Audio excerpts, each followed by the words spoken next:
ദൈവം ഞങ്ങൾക്ക് കൃപ തരുന്നതിനായി സ്തോത്രം. ദൈവകരങ്ങൾ ഏൽപ്പിക്കുന്നു. അവിടെ ഞങ്ങളുടെ പ്രാർത്ഥന കേട്ടുന്നതിനായിട്ട് നന്ദിയോടെ സ്തോത്രം. യേശു കർത്താവിന്റെ ധന്യമായിട്ടുള്ള നാമത്തിൽ തന്നെ ആമേൻ, ആമേൻ, ആമേൻ. Praise the Lord. കർത്താവ് നമ്മെ എല്ലാവരെയും ധാരാളമായി അനുഗ്രഹിക്കട്ടെ. നമുക്ക് പ്രാർത്ഥനയോടെ ദൈവസന്നിധിയിലായിരിക്കാം.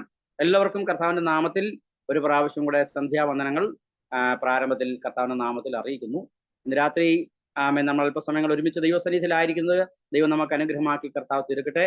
പാട്ടുകൾ പാടി ലീഡ് ചെയ്യുവാൻ ബഹുമാന്യ കർത്തൃദാസൻ ഷാജി ജോസഫ് ഫാസ്റ്റർ തന്റെ ടീമിനെ കർത്താവിന്റെ നാമത്തിൽ വളരെ സന്തോഷത്തോടെ ഇന്ന് രാത്രി കൂട്ടായ്മയിലേക്ക് സ്വാഗതം ചെയ്യുന്നു. ദൈവമായ കർത്താവ് നമ്മളെല്ലാവരെയും ധാരാളമായിട്ട് അനുഗ്രഹിക്കട്ടെ. ബഹുമാന്യ കർത്തൃദാസൻ പ്രിയപ്പെട്ടവര് തുടർന്നുള്ള സമയങ്ങൾ പാട്ടുകൾ പാടി ലീഡ് ചെയ്യുമ്പോൾ, ആരാധന ലീഡ് ചെയ്യുമ്പോൾ വലിയ ദൈവസാന്നിധ്യം നമുക്ക് അനുഭവിച്ചറിയുവാൻ കർത്താവ് നമുക്ക് കൃപ നൽകി തരട്ടെ. അവരോട് ചേർന്ന് ദൈവത്തെ മഹത്വപ്പെടുത്തുവാൻ ദൈവം നമുക്ക് കൃപ നൽകി തരട്ടെ. നമ്മളെല്ലാവരും പ്രാർത്ഥനയോടെ ദൈവപാതപ്പെടുത്തെങ്കിൽ അല്പസമയങ്ങളായിരിക്കുമ്പോൾ ബഹുമാന്യ കർത്തൃദാസനെയും തന്റെ ടീമിനെയും പാട്ടുകൾ പാടി ആരാധന ലീഡ് ചെയ്യേണ്ടതിന് വേണ്ടി വളരെ സന്തോഷത്തോടെ സ്വാഗതം ചെയ്യുന്നു. ദൈവമായ കർത്താവ് നമ്മൾ എല്ലാവരെയും ധാരാളമായിട്ട് അനുഗ്രഹിക്കട്ടെ. Thank you. ഒരു പ്രാവശ്യം കൂടെ നമുക്ക് ഈ പ്ലാറ്റ്ഫോമിൽ കടന്നു വരാൻ കർത്താവ് നമ്മളെ സഹായിച്ചു. ഈ യോഗം ലീഡ് ചെയ്യുന്ന ദേവദാസൻ, അതുപോലെ ഈ പ്ലാറ്റ്ഫോമിൽ കടന്നു വന്നിരിക്കുന്ന എല്ലാ ദൈവമക്കൾക്കും കർത്താവ് യേശുക്രിസ്തു നാമത്തിൽ ഞങ്ങളുടെ സ്നേഹം അറിയിക്കുന്നു. കഴിഞ്ഞ ദിവസങ്ങളെല്ലാം കർത്താവ് നമ്മളെ കാത്തു പരിപാലിച്ച് ഹല്ലേലൂയ. ഒരു പ്രാവശ്യം കൂടെ നമുക്ക് ഈ സൂമിൽ വചനപഠന ക്ലാസ്സിനായി കടന്നു വരാൻ കർത്താവ് നമ്മളെ സഹായിച്ചു. അല്പസമയം നമുക്ക് പാട്ടുകൾ പാടി കർത്താവിനെ മഹത്വപ്പെടുത്താം. സങ്കടങ്ങൾ സകലവും തീർന്നു പോയി, സംഹാരദൂതൻ എന്നെ കടന്നുപോയി. മനോഹരമായ ഗാനം ചേർന്ന് നമുക്ക് കരങ്ങൾ അടിച്ചു ചേർന്ന് ഒന്നിച്ച് കർത്താവിനെ പാടി മഹത്വപ്പെടുത്താം.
ഒരു പ്രാവശ്യം കൂടെ, ഒരു പ്രാവശ്യം കൂടെ. ഹല്ലേലൂയ.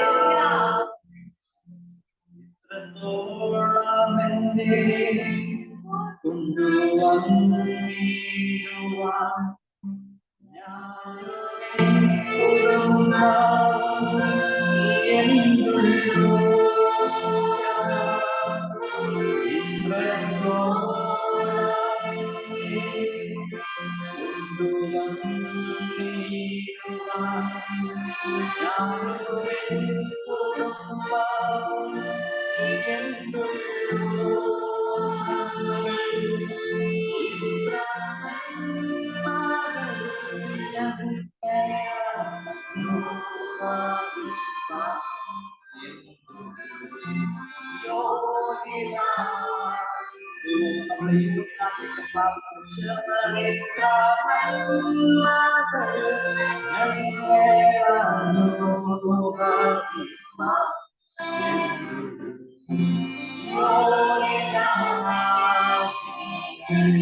നമ്മുടെ ദൈവശമായി നമ്മുടെ വഴി നടത്തിയ കർത്താവ്, ഇത്രത്തോളം കൊണ്ടുവന്ന നമ്മുടെ കർത്താവ്, ഇത്രത്തോളം നടത്തിയ കർത്താവ്, കരങ്ങളെ ഉയർത്തി സ്തുതിച്ചാട്ടെ. ഹല്ലേലൂയ, ഹല്ലേലൂയ, ഹല്ലേലൂയ. കണ്ണുകളടയ്ക്കാൻ നമ്മൾ പ്രാർത്ഥിക്കും. നല്ല സമയത്തിനായി സ്തോത്രം ചെയ്തിരിക്കുന്ന ആരാധിക്കുവാനും നഷ്ടപ്പെടുത്തുവാനും സമയത്തിനായി സ്തോത്രം കഴിയുന്ന കർത്താവ്, തുടർന്ന് നൽകുന്ന സ്തോത്രം ചെയ്യുന്നു. കടന്നു വന്നിരിക്കുന്ന ഓരോ ദൈവങ്ങളോട് അനുഗ്രഹിച്ച് പ്രാർത്ഥിക്കുന്നു. തുടർന്നുള്ള ശുശ്രൂഷകളെ അനുഗ്രഹമായി നൽകണം. പ്രാർത്ഥനയിൽ യാചനയ്ക്ക് സ്തോത്രം ചെയ്യുന്നു. യേശുവിന്റെ വിലയേറിയ നാമത്തിൽ തന്നെ ആമേൻ.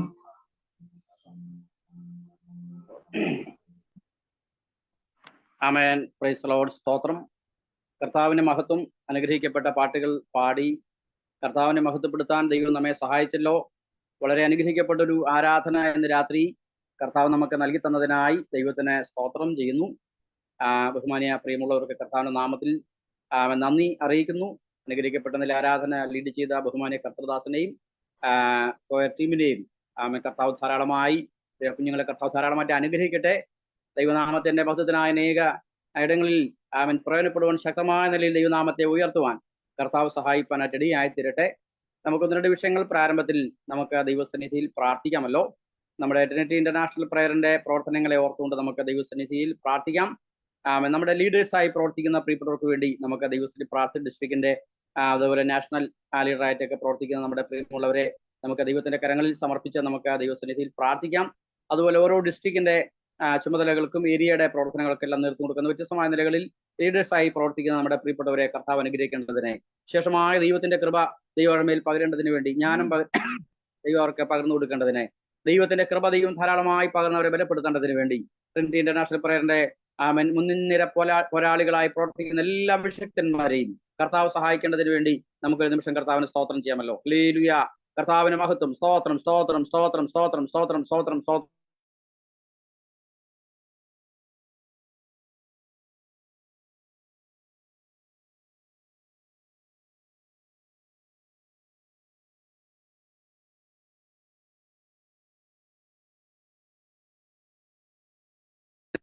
ജോസഫ് ചാക്കോ കർത്താവിന്റെ ദാസൻ പ്രാർത്ഥിക്കാമോ?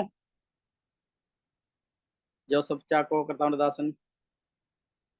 പ്രാർത്ഥിക്കുന്നു. കർത്താവേ, ഞങ്ങളുടെ സ്വർഗീയ പിതാവേ, നന്ദിയോടെ സ്തോത്രം ചെയ്യുന്നു, സ്തുതിക്കുന്നു. പ്രത്യേകാൽ അപ്പ ഇന്ന് നടക്കുന്ന ബൈബിൾ ക്ലാസ്സിനായി സ്തോത്രം ചെയ്യുന്നു. വിശിഷ്യ ഈ ക്ലാസ്സിനോടുള്ള ബന്ധത്തിൽ പ്രാർത്ഥനാ വിഷയങ്ങളുമായി ഞങ്ങൾ അടുത്തു വരികയാണ്. പ്രത്യേകിച്ച് നിരദാസൻ ഇപ്പോൾ ഇവിടെ ഓർപ്പിച്ച ഞങ്ങളുടെ മിനിസ്ട്രിയുടെ മുന്നണി പോരാളികളായി കർത്താവിന്റെ നാമത്തിന് വേണ്ടി നിലകൊള്ളുന്ന ദാസിദാസന്മാരെ എല്ലാവരെയും മുറിഞ്ഞ കരങ്ങളിൽ ഏൽപ്പിക്കുന്നപ്പ ഞങ്ങളുടെ പ്രസിഡന്റിനായി സ്തോത്രം കുടുംബമായി ഏൽപ്പിക്കുന്നു.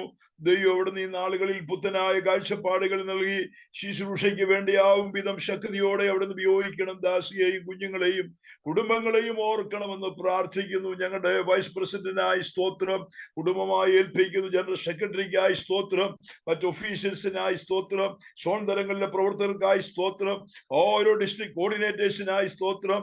അതുപോലെ തന്നെ കർത്താവെ, വിവിധ നിലകളിൽ ഇതിന്റെ അകത്തും പുറത്തുമായി ശുശ്രൂഷിക്കുന്നവരുണ്ട്.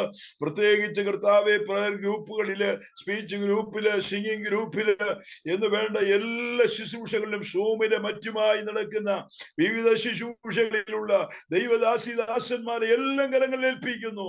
ശക്തരാക്കി ദൈവം നിർത്തിയാട്ട്. ഇന്ന് രാത്രി അധ്യക്ഷനായിരിക്കുന്ന ദാസനായി സ്തോത്രം, ദൈവനം പഠിപ്പിക്കുന്ന ദൈവദാസനായി സ്തോത്രം. എല്ലാ ശുശ്രൂഷകളും അനുഗ്രഹമാക്കി തീർത്ത് പുത്രനെ മഹത്വപ്പെടുത്തി ഞങ്ങളുടെ മിനിസ്ട്രിയാവോളം കർത്താവ് ആശീർവദിക്കും. പുത്രനെ മഹത്വപ്പെടുത്തിയാണ്ട് യേശു ക്രിസ്തുവിൻ നാമത്തിൽ തന്നെ. ആമേൻ, ആമേൻ, ആമേൻ, ആമേൻ. കർത്താവ് നമ്മുടെ പ്രാർത്ഥന കേട്ടതുകൊണ്ട് സ്തോത്രം ചെയ്യാം. ഹല്ലേലൂയ. സ്തോത്രം, സ്തോത്രം, സ്തോത്രം. കർത്താവ് ധാരാളമായിട്ട് അനുഗ്രഹിക്കട്ടെ. പ്രാർത്ഥിച്ച ബഹുമാന്യ കർത്തൃദാസന് നന്ദി അറിയിക്കുന്നു.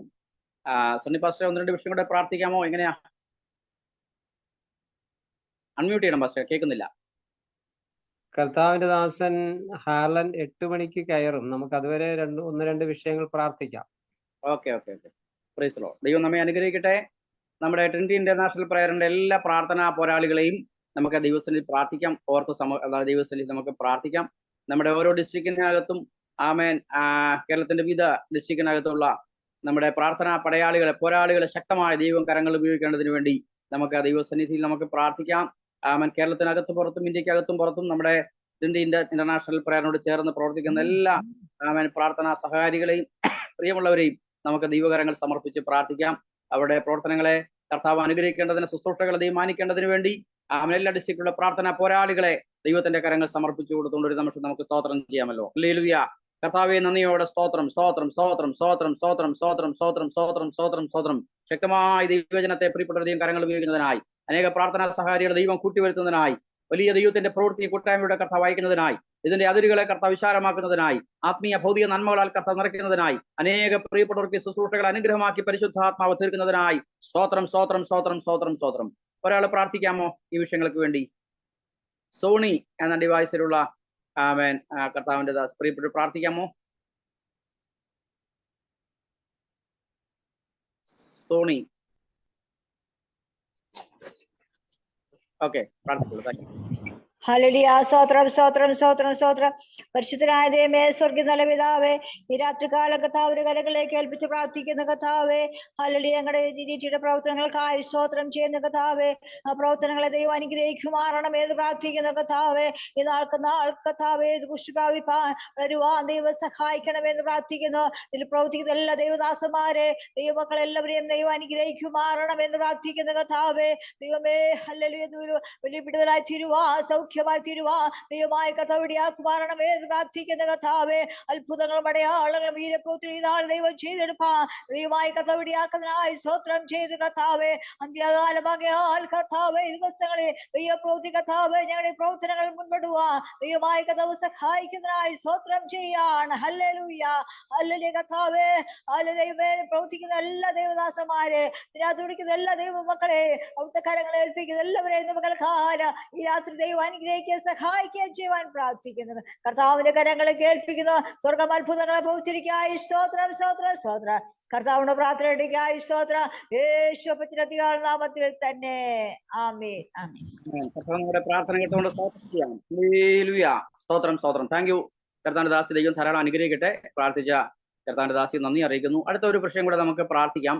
നമ്മുടെ തലമുറകളെ, കുഞ്ഞുങ്ങളെയൊക്കെ ദൈവത്തിന്റെ കരങ്ങൾ സമർപ്പിച്ച് നമുക്ക് പ്രാർത്ഥിക്കുന്ന ദിവസങ്ങളൊക്കെ അവിടെ ഒരു അധ്യയന വർഷത്തിന്റെ അവസാന സമയങ്ങളാണല്ലോ. വിശേഷിച്ച് 10ാം ക്ലാസ്, +1, +2 ഒക്കെ പരീക്ഷയുടെ സമയം, എക്സാമിന്റെ സമയങ്ങളാണല്ലോ. നമുക്ക് പ്രാർത്ഥിക്കാം. പരീക്ഷ എഴുതുന്ന കുഞ്ഞുങ്ങൾക്ക് വേണ്ടി നമുക്ക് പ്രാർത്ഥിക്കാം. വിശേഷമായിരിക്കുന്ന ജ്ഞാനം നൽകേണ്ടതിന്, വിവേകം നൽകേണ്ടതിന്, ദൈവകൃപ നൽകേണ്ടതിന്, ശാരീരികമായോ മറ്റു നിലയിലോ മാനസിക മറ്റു നിലയിലോ ആത്മീയമായോ ഒരു വിധത്തിലും നമ്മുടെ കുഞ്ഞുങ്ങൾ അസ്വസ്ഥപ്പെടാൻ ഇടവരാതെ ദൈവത്തിന്റെ വിശേഷമായിരിക്കുന്ന ദൈവകൃപ കൊണ്ട് നമ്മുടെ തലമുറകളെ കർത്താവ് പൊതിയേണ്ടതിന് വേണ്ടി നമുക്ക് ദൈവസ്ഥലിൽ പ്രാർത്ഥിക്കാം. അവരുടെ പഠനം അനുഗ്രഹമായി മാറാൻ, ആമേൻ, പഠിക്കുവാനുള്ള ബുദ്ധി കർത്താവ് നൽകുവാൻ, ജ്ഞാനം നൽകുവാൻ. 10ാം ക്ലാസ്സിന്റെ പരീക്ഷ ചെയ്ത കുഞ്ഞുങ്ങൾക്ക് വേണ്ടി നമുക്ക് സ്തോത്രം. എന്റെ മോള് 10ാം ക്ലാസ്സിന്റെ പരീക്ഷയ്ക്ക് വേണ്ടി ആമേൻ ഒരുങ്ങിക്കൊണ്ടിരിക്കുകയാണ്. അവളുടെ 10th ആമനാണുള്ളത്, എക്സാമിന്റെ സമയങ്ങളാണ്. അതുപോലെ പരീക്ഷ ചെയ്ത മറ്റു കുഞ്ഞുങ്ങളെല്ലാം നമുക്ക് ദൈവകരങ്ങൾ ഏൽപ്പിക്കാം. ബുദ്ധിയിൽ കുറഞ്ഞ കുഞ്ഞുങ്ങളുണ്ട്, ജ്ഞാനത്തിൽ കുറഞ്ഞ കുഞ്ഞുങ്ങളുണ്ട്, പഠിക്കാൻ വേണ്ട പോലെ ആമൻ കഴിയാതെയൊക്കെ ആയിരിക്കുന്ന കുഞ്ഞുങ്ങളുണ്ട്. എല്ലാവരെയും നമുക്ക് ദൈവകരങ്ങൾ ഏൽപ്പിച്ച് പ്രാർത്ഥിക്കാം. പഠിച്ചുകൊണ്ടിരിക്കുന്ന കുഞ്ഞുങ്ങളെ വിശേഷാൽ ദൈവത്തിന്റെ കരങ്ങൾ സമർപ്പിച്ചു കൊടുത്തുകൊണ്ട് നമുക്ക് സ്തോത്രം. വിവാഹപ്രായമെത്തിയ കുഞ്ഞുങ്ങളുണ്ട്, അവരെയൊക്കെ കർത്താവ് അനുഗ്രഹിപ്പാൻ നമുക്ക് പ്രാർത്ഥിക്കാം. നമ്മുടെ യൗവനക്കാരെ, കൗമാരക്കാരെ, കുഞ്ഞുങ്ങളെ, പ്രിയപ്പെട്ടവരെ ദൈവകരങ്ങൾ സമർപ്പിച്ചു കൊടുത്തുകൊണ്ട് ഒരു നിമിഷം നമുക്ക് സ്തോത്രം ചെയ്യാം. ഹല്ലേലൂയ. കർത്താവേ, സ്തോത്രം, സ്തോത്രം, സ്തോത്രം, സ്തോത്രം, സ്തോത്രം, സ്തോത്രം, സ്തോത്രം. യേശുവിന്റെ നാമത്തിൽ, യേശുവിന്റെ നാമത്തിൽ, യേശുവിന്റെ നാമത്തിൽ ഞങ്ങളുടെ തലമുറകൾക്കായി, കുഞ്ഞുങ്ങൾക്കായി, പരീക്ഷയ്ക്ക് വേണ്ടി ഒരുങ്ങിക്കൊണ്ടിരിക്കുന്ന കുഞ്ഞുങ്ങൾക്കായി, 10ാം ക്ലാസ്സിന് പഠിക്കുന്ന കുഞ്ഞുങ്ങൾക്കായി കർത്താവേ സ്തോത്രം. +1, +2 കുഞ്ഞുങ്ങൾക്കായി, അതുപോലെ മുതിർന്ന ക്ലാസ്സുകളിൽ പരീക്ഷയ്ക്ക് വേണ്ടി തയ്യാറായിക്കൊണ്ടിരിക്കുന്ന കുഞ്ഞുങ്ങൾക്കായി സ്തോത്രം, സ്തോത്രം, സ്തോത്രം, സ്തോത്രം. കർത്താവിന്റെ ദാസൻ സ്റ്റീഫൻ ജേക്കബ് സാർ, കർത്താദാസൻ പ്രാർത്ഥിക്കാമോ? Praise the Lord. ഹല്ലേലൂയ. സ്തോത്രം, സ്തോത്രം, സ്തോത്രം. പരിശുദ്ധ നീതിമാൻ നിത്യനുമായ ദൈവമേ, പ്രിയ ദേവദാസൻ പറഞ്ഞ വിഷയങ്ങളെ തിരുകരങ്ങളിൽ ഏൽപ്പിച്ച് പ്രാർത്ഥിക്കുന്നു. പ്രത്യേകം ഞങ്ങളുടെ ഹല്ലേലൂയ സ്തോത്രത്തിലായിരിക്കുന്ന പ്രിയ തലമുറകളെ ഓർത്ത് പ്രാർത്ഥിക്കുന്നു. ഹല്ലേലൂയ സ്തോത്രം. പഠിക്കുന്ന കുഞ്ഞുങ്ങളെ ഓർത്ത് പ്രാർത്ഥിക്കുന്നു. പ്രത്യേകം അടുത്ത മാസം ആനുവൽ പരീക്ഷ നടക്കുകയാണല്ലോ. ഹല്ലേലൂയ സ്തോത്രം. അനുഗ്രഹീതമായ നിലയിൽ പഠിച്ച് ഹല്ലേലൂയ സ്തോത്രം പരീക്ഷ എഴുതി നല്ല മാർക്ക് വാങ്ങി ജയിക്കുവാൻ കുഞ്ഞുങ്ങളെ സഹായിക്കണമെന്ന് ഓർത്ത് പ്രാർത്ഥിക്കുന്നു. കർത്താവേ, ഹല്ലേലൂയ അവരുടെ ഭാവി ജീവിതങ്ങളെ മാനിക്കണം, പഠിച്ച് നല്ല ജോലികൾ ലഭിക്കുവാൻ സഹായിക്കണം. ഹല്ലേലൂയ ദൈവത്തെ അറിഞ്ഞ് ജീവിക്കുന്ന തലമുറയായി തീരുവാൻ സഹായിക്കണമെന്നോർത്ത് പ്രാർത്ഥിക്കുന്നു. അനേകം തലമുറകൾ വഴിതെറ്റി പോകുമ്പോൾ ഹല്ലേലൂയ ദൈവത്തെ അറിയുന്നവരുടെ കുഞ്ഞുങ്ങൾ ഹല്ലേലൂയ സ്തോത്രം സന്തോഷകരമായ നിലയിൽ ജീവിച്ചു പോകുവാൻ ഹല്ലേലൂയ നല്ല വിദ്യാഭ്യാസം ചെയ്ത് കുടുംബത്തിനും സമൂഹത്തിനും മാതൃകയായി ജീവിക്കാൻ ഹല്ലേലൂയ അവരെ സഹായിക്കണം, ശക്തീകരിക്കണമെന്നോർത്ത് പ്രാർത്ഥിക്കുന്നു. ഹല്ലേലൂയ മിനിസ്ട്രി നടക്കുന്ന എല്ലാ പ്രോഗ്രാമുകളെ അനുഗ്രഹിക്കണമെന്നോർത്ത് പ്രാർത്ഥിക്കുന്നു. പ്രത്യേകം ദൈവനം പഠിപ്പിക്കുന്ന ദേവദാസനെ ഓർത്ത് പ്രാർത്ഥിക്കുന്നു. ഹല്ലേലൂയ അനുഗ്രഹീതമായ നിലയിൽ ക്ലാസ്സുകൾ എടുക്കാൻ സഹായിക്കണമെന്നോർത്ത് പ്രാർത്ഥിക്കുന്നു. നേർനിരയിലായിരിക്കുന്ന എല്ലാ ദേവദാസിദാസന്മാരെ ഓർത്ത് പ്രാർത്ഥിക്കുന്നു. പ്രാർത്ഥന കേട്ടതിനായി സ്തോത്രം. യേശുവിന്റെ അൻപുള്ള നാമത്തിൽ തന്നെ ആമേൻ. ആമേൻ. Praise the Lord. കർത്താവ് നമ്മെ കേട്ടതിനായി സ്തോത്രം ചെയ്യാമല്ലോ. ഹല്ലേലൂയ. സ്തോത്രം, സ്തോത്രം, സ്തോത്രം. താങ്ക് യു കർത്തദാസനെ. ദൈവം ധാരാളം അനുഗ്രഹിക്കട്ടെ. പ്രാർത്ഥിച്ച ബഹുമാന്യ കർത്തദാസനെ നന്ദി അറിയിക്കുന്നു.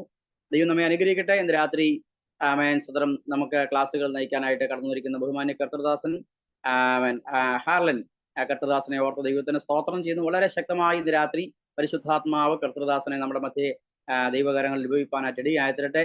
നമുക്ക് വളരെ പ്രാർത്ഥനയോടെ ദൈവത്തിന്റെ സന്നിധിയിലായിരിക്കാം.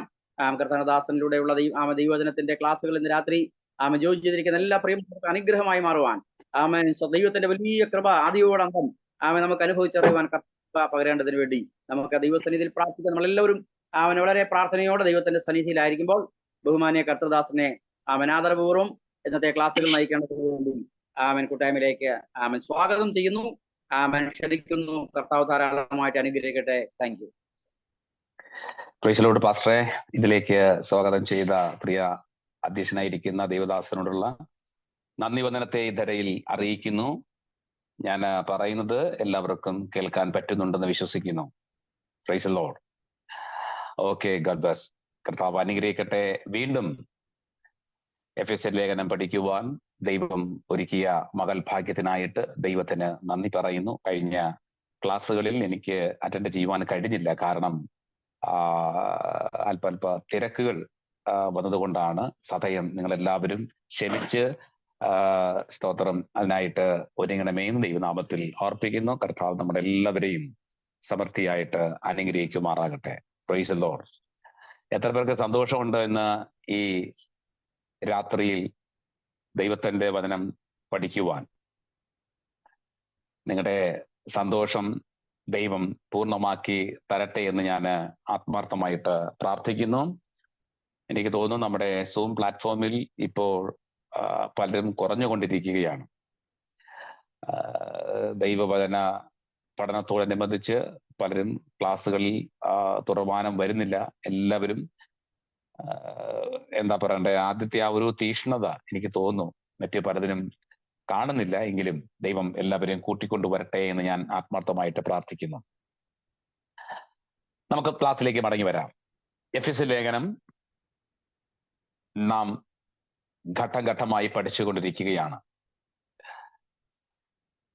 വിശുദ്ധ പൗലോസ് ലീഗ എഫെസ്യ സഭയ്ക്ക് വേണ്ടി എഴുതിയ കത്താണല്ലോ എഫെസ്യ ലേഖനം. അതിന്റെ ഇൻട്രൊഡക്ഷൻ നമ്മൾ പഠിച്ചു. അതോടൊപ്പം തന്നെ 1, 2, 3, 4 നാലാമത്തെ അധ്യായം ഏകദേശം അവസാനത്തോളം നമ്മൾ എത്തപ്പെട്ട് നിൽക്കുകയാണ്. നാലാമത്തെ അധ്യായം, ചാപ്റ്റർ.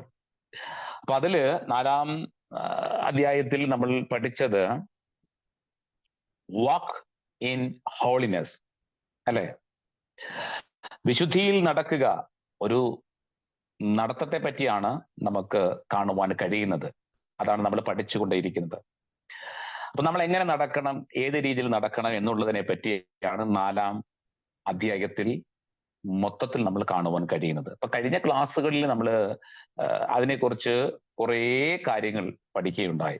ഞാൻ അതിലേക്ക് വീണ്ടും മടങ്ങി വരാൻ ആഗ്രഹിക്കുന്നില്ല. നമ്മുടെ ക്ലാസ്സുകൾ ഇങ്ങനെ കണ്ടിന്യൂസ് ചെയ്തുകൊണ്ട് മുന്നോട്ട് പോവുകയാണല്ലോ. അപ്പൊ ഇന്നത്തെ നമ്മളെ പഠനാർത്ഥമായിട്ട് നമുക്ക് എടുക്കേണ്ടത്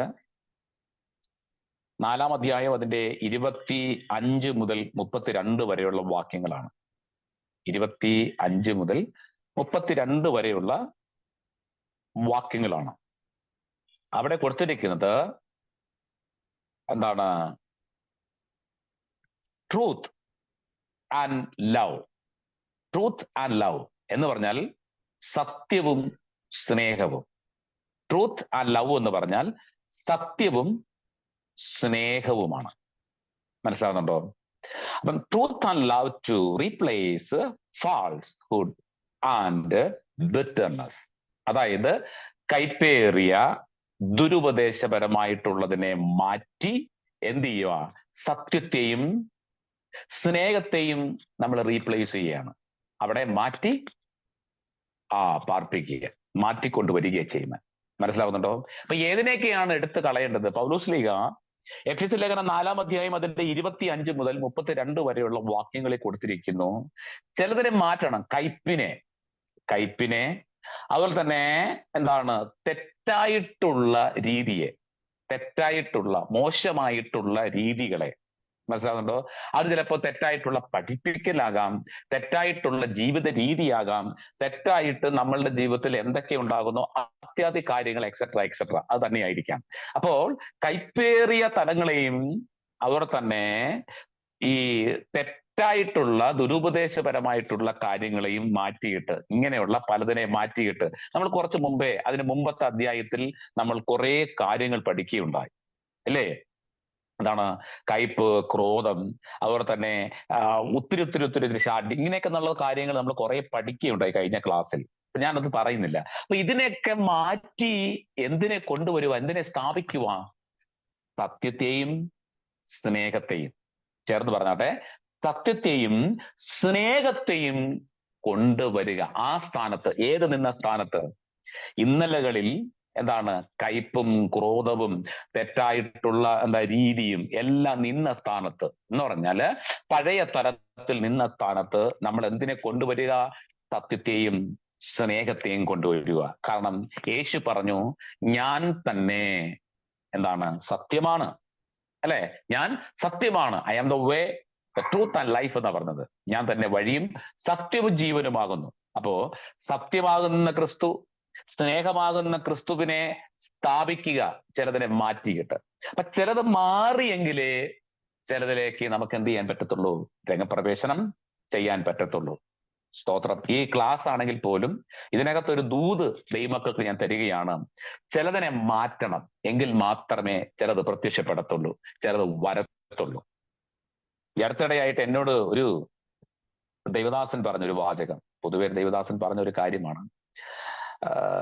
ഞങ്ങളുടെ ചേർച്ചിൽ തെറ്റായിട്ടുള്ള രീതിയിൽ, അതായത് തെറ്റായിട്ടുള്ള രീതിയിൽ പറയുന്നില്ല, എപ്പോഴും ആ കുടുംബത്തെ കൊണ്ട് ഭയങ്കര വഴക്കാണ്, പ്രശ്നമാണ്. ഈ തൊട്ടതിനും പിടിച്ചതിനും എല്ലാത്തിനും പുള്ളി ആകെ വല്ലാത്തൊരു തലത്തിലേക്ക് എത്തപ്പെട്ടു.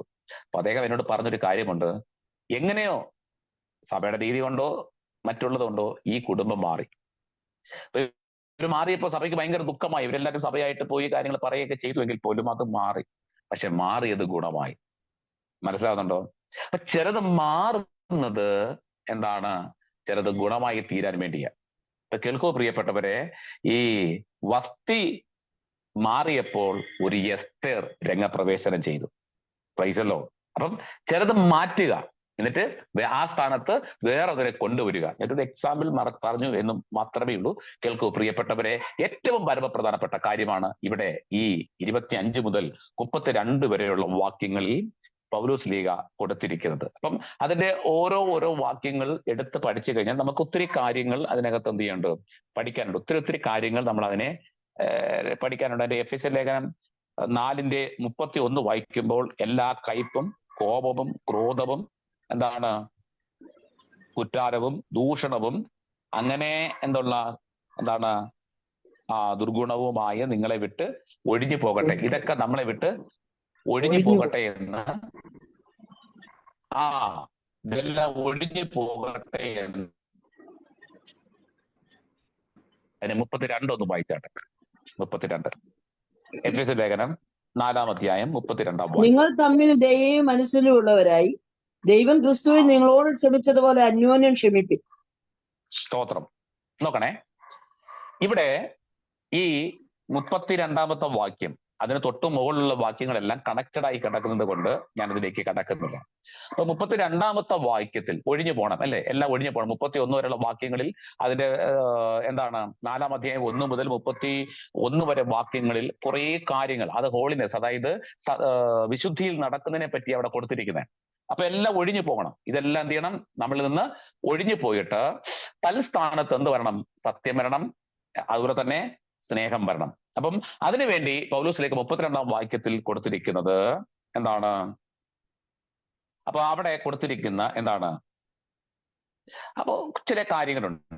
അപ്പൊ വീണ്ടും ജനനം പ്രാപിച്ച ഒരു ദൈവ പൈതലിനെ സംബന്ധിച്ചിടത്തോളം അവരുടെ ഹൃദയം സ്വർഗതുല്യമായിരിക്കണം.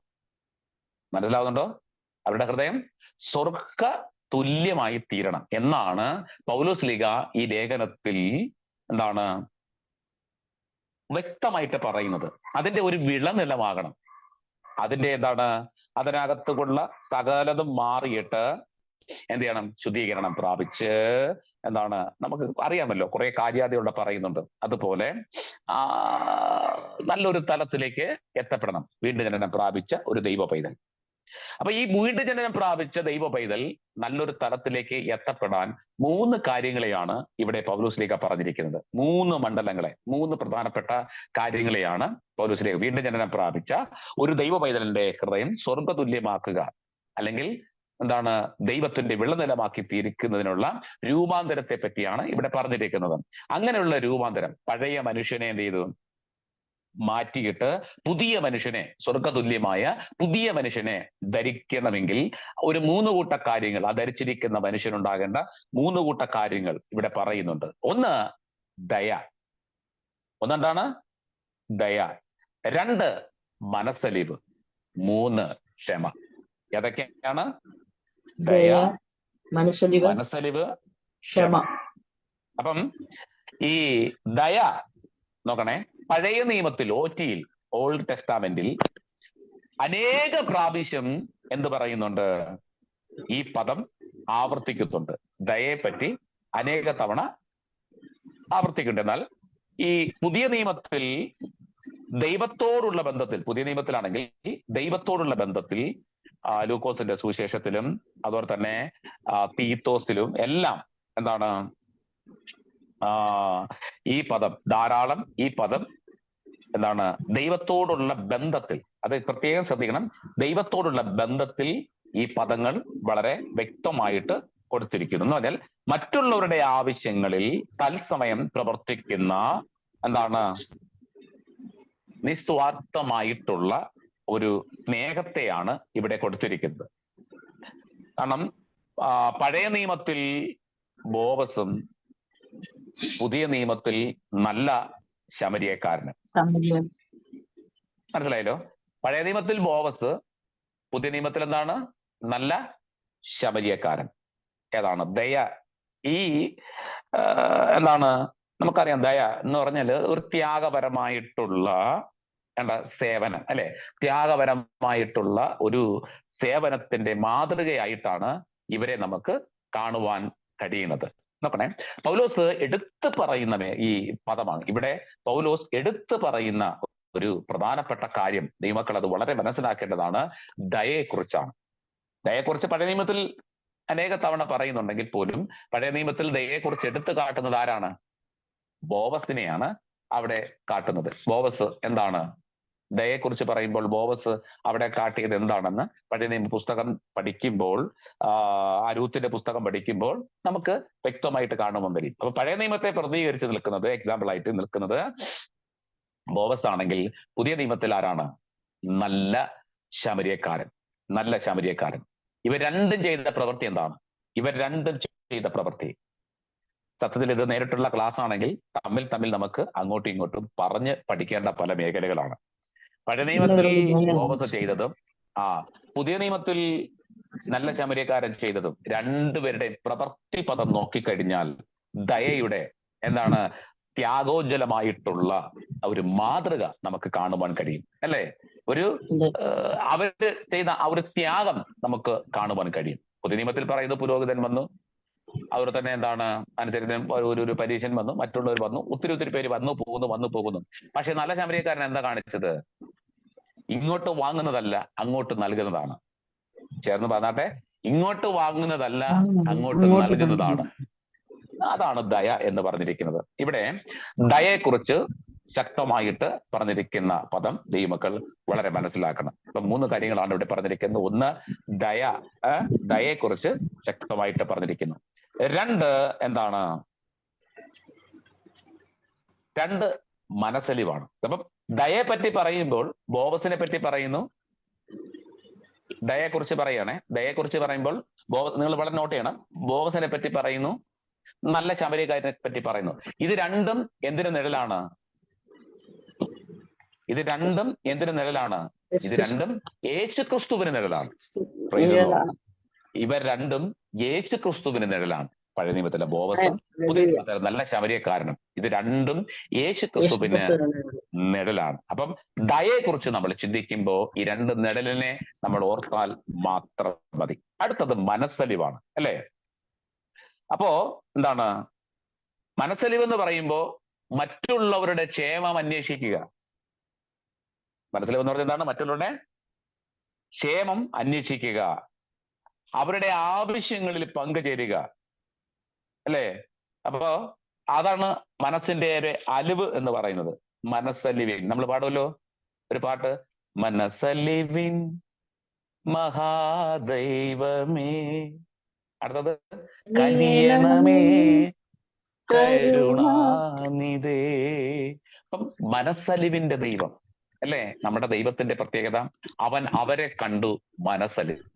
യേശു കർത്താവ് നിർജ്ജന പ്രദേശത്തേക്ക് വാങ്ങിപ്പോയി, പക്ഷെ അവന്റെ പിറകെ ആൾക്കാർ കടന്നു ചെന്നു. അപ്പം അവൻ അവരെ കണ്ടിട്ട് അവരോട് എന്ത് ചെയ്തു? മനസ്സലിഞ്ഞു. ശക്തമായിട്ട് പറഞ്ഞിരിക്കുകയാണ്, അവൻ അവരെ കണ്ടിട്ട് എന്ത് ചെയ്തു? മനസ്സലിഞ്ഞു എന്ന ഇവിടെ കൊടുത്തിരിക്കുന്നത്. അപ്പം യേശു കർത്താവ് മനസ്സലിവിന്റെ ദൈവമാണ്. അപ്പൊ മനസ്സലിവ് എന്ന് പറയുന്നത് മറ്റുള്ളവരുടെ ക്ഷേമം അന്വേഷിക്കുക, മറ്റുള്ളവരുടെ ആവശ്യങ്ങളിൽ നമ്മൾ എന്ത് ചെയ്യുക? അലിവ് കാണിക്കുക. എന്ത് കാണിക്കുക? മനസ്സിന്റെ അലിവ് കാണിക്കുക, അല്ലേ? അപ്പം യേശു കർത്താവിന് മുമ്പിൽ ഒത്തിരി പേര് വന്നു, പ്രാർത്ഥിക്കാൻ വന്നു, മറ്റു പലതും വന്നു, നമുക്കറിയാം. പക്ഷെ അവരുടെ മുമ്പിൽ യേശു കർത്താവ് എന്ത് ചെയ്തു? മനസ്സലിഞ്ഞിട്ടുണ്ട്. അവന്റെ മനസ്സ് അലിഞ്ഞു പോയിട്ടുണ്ട്. മനസ്സുണ്ടെന്നല്ല. ഒരു കുഷ്ഠരോഗി വന്നിട്ട് പറയുന്നു, കർത്താവെ നിനക്ക് മനസ്സുണ്ടെങ്കിൽ. അപ്പൊ അവിടെ മനസ്സുണ്ട്. എന്നാൽ ഇവിടെ പറഞ്ഞിരിക്കുന്നത് മനസ്സലിവിനെ പറ്റിയാ പറയുന്നത്. മനസ്സങ്ങ് അലിഞ്ഞു പോവുക, അല്ലേ? അപ്പൊ മറ്റുള്ളവരുടെ ആവശ്യങ്ങളിൽ സഹായിക്കുന്ന ഒരു തലം മനസ്സലിവ് നമുക്ക് ഉണ്ടാകണം. അപ്പം ഇത് ദൈവത്തിന്റെ സ്നേഹമാണ്. ആ സ്നേഹം ഉണ്ടെങ്കിലേ നമുക്ക് എന്തുണ്ടാകത്തുള്ളൂ? മനസ്സലിവ് ഉണ്ടാകത്തുള്ളൂ, അല്ലേ? പക്ഷെ മനസ്സലിവ് ഇല്ലെങ്കിലോ എന്തുണ്ടാകും?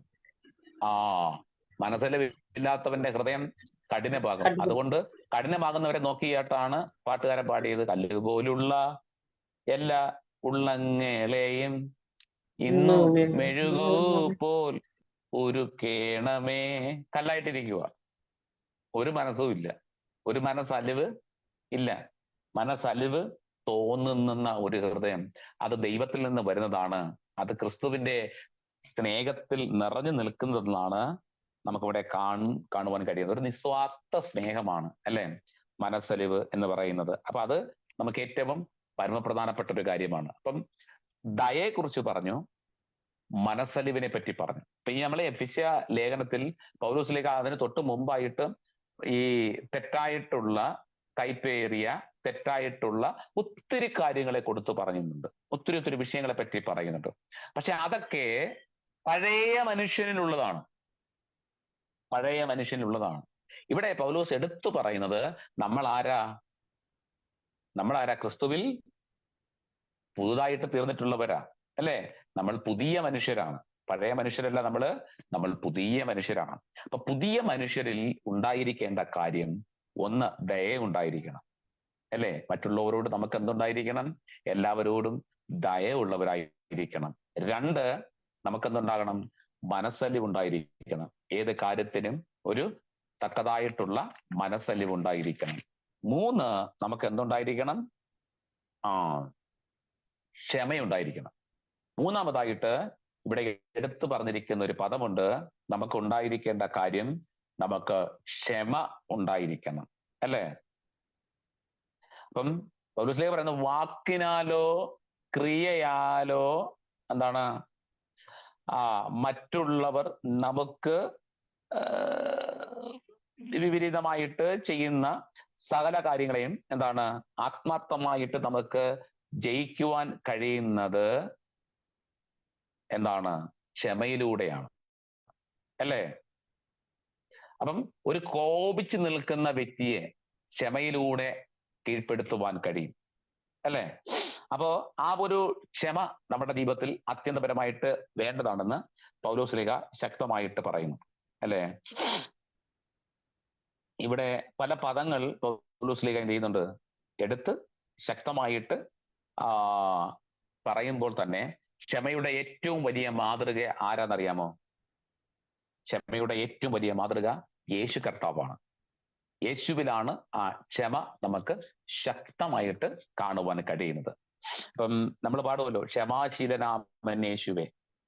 അപ്പം യേശുവിൽ നമുക്ക് ക്ഷമയുണ്ടാകണം. പത്രോസ് വന്നിട്ട് യേശുവിനോട് പറയുന്നൊരു കാര്യമുണ്ട്, കർത്താവേ, ഒരുത്തൻ എന്തെങ്കിലും പിഴച്ചാൽ അവനോട് 7 വട്ടം ക്ഷമിച്ചാൽ മതിയോ? കർത്താവ് പറയുന്നു, അല്ല, ലോങ് സഫറിങ്, ദീർഘമായിട്ടുണ്ടാകേണ്ട ക്ഷമയുണ്ടാകണം അല്ലെ? ദീർഘമായിട്ട് ഉണ്ടാകേണ്ട ക്ഷമയുണ്ടാകണം. ഞാൻ ചോദിച്ചോട്ടെ, ഈ രഹസ്യ പ്രാർത്ഥന, നമ്മളൊക്കെ പ്രാർത്ഥിക്കുന്ന പ്രാർത്ഥനയുണ്ട്, രഹസ്യ പ്രാർത്ഥന, പേഴ്സണൽ പ്രയർ. അപ്പൊ നമ്മൾ പേഴ്സണലി നമ്മൾ പ്രാർത്ഥിക്കുന്നുണ്ട്. അപ്പൊ പേഴ്സണൽ പ്രാർത്ഥനയിൽ കർത്താവ് പറയുന്നു, നിങ്ങൾ കതകടച്ച് റൂമിനകത്ത് കയറി എന്ന് പറഞ്ഞാൽ സകലത്തെയും പുറത്ത് മാറ്റിയിട്ട് ഒറ്റയ്ക്ക് ഞാനും യേശുവും മാത്രം ഉള്ള പ്രാർത്ഥന. അപ്പം ആ പ്രാർത്ഥന പ്രാർത്ഥിക്കാനിരിക്കുമ്പോൾ അവിടെ കൊടുത്തിരിക്കുന്ന ഒരു പദമുണ്ട്, താഴോട്ട് വായിക്കുമ്പോൾ, അതായത് മത്തായിയുടെ സുവിശേഷം 6:6 അവിടെ കൊടുത്തിരിക്കുന്ന ഒരു പദമുണ്ട്, നിങ്ങൾ മറ്റുള്ളവരുടെ പിഴകൾ ക്ഷമിച്ചാൽ സ്വർഗസ്ഥനായ നിങ്ങളുടെ പിതാവും നിങ്ങളുടെ പിഴവുകളും ക്ഷമിക്കും. മനസ്സിലായോ? അപ്പൊ ഞാൻ പ്രാർത്ഥിക്കുന്ന ഒരു പ്രാർത്ഥനയുണ്ട് എപ്പോഴും, കർത്താവേ, ഞാൻ ആരോടെങ്കിലും എന്തെങ്കിലും ചെയ്തിട്ടുണ്ടെങ്കിൽ എന്നോട് ക്ഷമിക്കണമേ. എങ്ങനെയാണ് പ്രാർത്ഥിക്കുന്നത്? എന്നോട് ക്ഷമിക്കണമേ എന്ന് ഞാൻ പ്രാർത്ഥിക്കാറുണ്ട്. ക്ഷമയുടെ പ്രാർത്ഥന പ്രാർത്ഥിക്കുമ്പോൾ സ്വാഭാവികമായി ഞാൻ പ്രാർത്ഥിക്കുന്ന ഒരു പ്രാർത്ഥനയാണ്. നമ്മളെല്ലാവരും ഒരു സയന്റിഫിക്കേഷൻ, ശുദ്ധീകരണത്തിന് വേണ്ടി പ്രാർത്ഥിക്കുമ്പോൾ നമ്മൾ പ്രാർത്ഥിക്കും, കർത്താവിന്റെ ചിന്തയിൽ, നിരൂപണത്തിൽ, വാക്കിൽ, നോട്ടത്തിൽ, പ്രവൃത്തിയിൽ, കൊടുക്കൽ വാങ്ങൽ, സംസാരത്തിൽ വന്നു പോയ സകല പാപപ്രവൃത്തികളും കുറവുകളും ദൈവമേ ക്ഷമിക്കണമേ, എന്നോട് ക്ഷമിക്കണമേ എന്ന് പ്രാർത്ഥിക്കാറുണ്ട്. പക്ഷേ കർത്താവ് നമ്മെ പഠിപ്പിക്കുന്ന പാഠം, നിന്റെ തെറ്റുകളെ നീ ക്ഷമിച്ച് പ്രാർത്ഥിക്കുമ്പോൾ തന്നെ മറ്റുള്ളവർ നിനക്കെതിരെ ചെയ്തിട്ടുള്ള സകല തെറ്റുകളെയും, മറ്റുള്ളവർ നിനക്കെതിരെ ചെയ്തിരിക്കുന്ന സകല പാപപ്രവൃത്തികളെയും, മറ്റുള്ളവർ നിനക്ക് ചെയ്തിരിക്കുന്ന സകല പിഴവുകളെയും കുറവുകളെയും ക്ഷമിച്ചു പ്രാർത്ഥിക്കാനാണ് കർത്താവ് പറയണം. അങ്ങനെ പ്രാർത്ഥിക്കുന്നുണ്ടോ? ക്ഷമിച്ചു പ്രാർത്ഥിക്കാൻ. ആരെങ്കിലും ദ്രോഹം ചെയ്തിട്ടുണ്ടെങ്കിൽ ക്ഷമിച്ചു പ്രാർത്ഥിക്കാൻ കർത്താവ് പഠിപ്പിക്കുന്ന പാഠമാണ്. എന്റെ തെറ്റുകളെ ഞാൻ കണ്ടിട്ട് കർത്താവെ ക്ഷമിക്കണമെന്ന് ചിലപ്പോൾ പ്രാർത്ഥിക്കും. മറ്റുള്ളവർ എനിക്കെതിരെ ചെയ്ത തെറ്റുകളുണ്ട്, ഇഷ്ടംപോലെ തെറ്റുകളുണ്ട് ഇല്ലേ? മറ്റുള്ളവർ നമുക്കെതിരെ ചെയ്ത തെറ്റുകൾ, അഥവാ മറ്റുള്ളവർ എന്ന് പറയുമ്പോൾ നമ്മുടെ ശത്രുക്കൾ. അപ്പൊ ശത്രുക്കളെ നമ്മൾ എന്ത് ചെയ്യണം? സ്നേഹിക്കാൻ പഠിപ്പിച്ച യേശു പറയുന്നു, അവർ എന്നോട് ചെയ്തതിനെ ഞാൻ ക്ഷമിച്ചു പ്രാർത്ഥിക്കണം. എക്സാമ്പിൾ ഞാൻ പറയാം. ക്രൂശി കിടക്കുന്ന ക്രിസ്തു, സ്വർഗത്തിന് ഭൂമിക്ക് മധ്യേ, രണ്ട് കള്ളന്മാരുടെ മധ്യേ യേശു എന്ത് ചെയ്യുക? 3 ആണിയിൽ തൂങ്ങിക്കിടക്കുക. അപ്പൊ ഈ 3 ആണിയിൽ തൂങ്ങിക്കിടക്കുന്ന യേശു, നിങ്ങൾ വളരെ മനസ്സിലാക്കാൻ വേണ്ടി ഞാൻ ഓർപ്പിക്കട്ടെ പ്രിയപ്പെട്ടവരെ, ശക്തമായിട്ട് ഞാനത് നിങ്ങളുടെ മുമ്പിൽ ഞാൻ അത് ഓർപ്പിക്കട്ടെ. 3 ആണിയിൽ തൂങ്ങിക്കിടക്കുന്ന ക്രിസ്തു, താഴെ നിൽക്കുന്നത് ആരാ? യേശുവിനെ ആണി അടിച്ചവരാ താഴെ നിൽക്കണേ. അതുവഴി പോകുന്നവർ, യേശുവിനെ എല്ലാം ചെയ്തിട്ടുള്ളവരാ താഴെ നിൽക്കണേ. ശത്രുക്കളാ, കളിയാക്കുന്നവർ താഴെ നിൽപ്പുണ്ട്. മനസ്സിലാവുന്നുണ്ടോ? അടുത്ത നിമിഷം കുത്താൻ നിൽക്കുന്നവർ നിൽപ്പുണ്ട്, പരിഹസിക്കുന്നവർ നിൽക്കുന്നുണ്ട്, ആണി അടിച്ചവർ തൂക്കിയവർ അവിടെ നിൽക്കുന്നുണ്ട്, കുരിശിനെ പൊക്കാൻ സഹായിച്ചവർ അവിടെ നിൽപ്പുണ്ട്. ഇത്രയും വ്യക്തികൾ അവിടെ നിൽക്കുമ്പോൾ യേശു ക്രൂശി കിടന്നുകൊണ്ട് പ്രാർത്ഥിച്ച പ്രാർത്ഥന എന്താണ്? അതാണ്, നിങ്ങളുടെ പിഴകൾ, മറ്റുള്ളവർ നിങ്ങളോട് ചെയ്ത തെറ്റുകൾ, പിഴവുകൾ നിങ്ങൾ ക്ഷമിച്ചു പ്രാർത്ഥിച്ചാൽ സ്വർഗസ്ഥനായ പിതാവ് നിങ്ങളോടും ക്ഷമിക്കും എന്ന് പറയുന്നതിന്റെ അർത്ഥം ക്രൂശിൽ നമുക്ക് കാണുവാൻ കഴിയും. എന്തേ?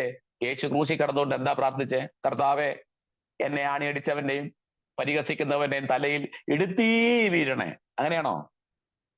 യേശു എങ്ങനെയാ പ്രാർത്ഥിച്ച പ്രാർത്ഥന? നമ്മളൊക്കെ പ്രാർത്ഥിക്കുന്ന പ്രാർത്ഥന എന്താണെന്നറിയാമോ? കർത്താവെ, അവരെനിക്ക് ഇന്നത് ചെയ്തു, ഇന്ന വ്യക്തി എനിക്ക് ഇന്നത് ചെയ്തു, ഇന്ന വ്യക്തി എനിക്ക് കൂടോത്രം ചെയ്തു, ഇന്ന വ്യക്തികൾ എന്നെ അവരെ അങ്ങനെ ചെയ്തു, ഇങ്ങനെ ചെയ്തു. കർത്താവെ, ആ വ്യക്തിയുടെ വീട്ടിൽ എന്തെങ്കിലും നടക്കണേ, അനർത്ഥം ഉണ്ടാകണേ, അവന്റെ തലയിൽ ഇടുത്തി വീഴണേ, അവന്റെ ബൈക്ക് മറിയണേ, അവന്റെ വണ്ടി മറിയണേ കർത്താവേ എന്ന് പറഞ്ഞ് നമ്മൾ അങ്ങ് പ്രാർത്ഥിക്കുക.